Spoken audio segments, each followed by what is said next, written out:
right, we'll have our next question. Hi, Dr. Kabat-Zinn. My name's Kimiko Bokura. Hi. I feel very nervous right now. This is my first time in last 2 years to be in a public situation. While I've been conducting conferences and trainings over the internet and Zoom. Yeah. And so I thought I'm getting used to like connecting with people, but now I'm feeling like it feels very new and nervous, making me very nervous at the same time. And my question. Let me give you a hug, okay? Oh, I know. thank you.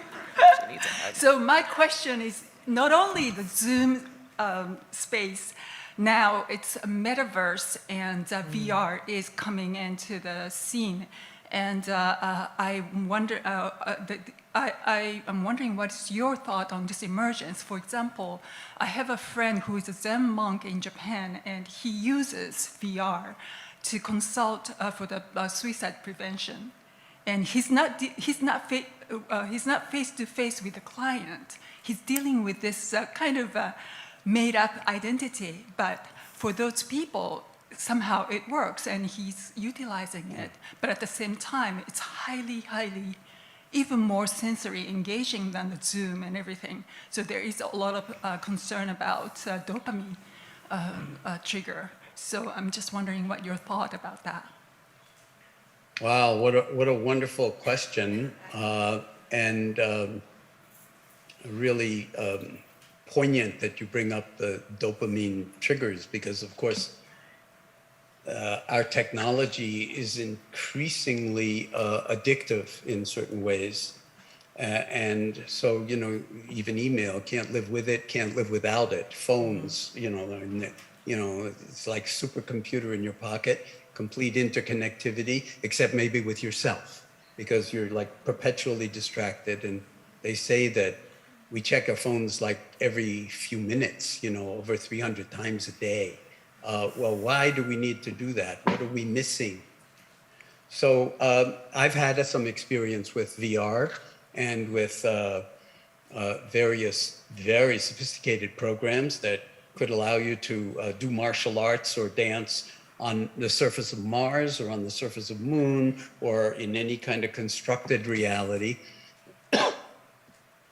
And of course, there's no stopping this, just the same way as there was no stopping audio cassette tapes, which is where I first developed my guided meditations. And they were very useful to actually recruit the technology for the sake of healing. So perhaps that technology can be used, but it's going to not be any better than the minds that develop the applications to it. Okay? And so if you're using avatars, excuse me, for, sort of encountering people when you yourself are socially isolated or anything, maybe because you're paralyzed or whatever, constrained in many ways, it has the potential to be a healing.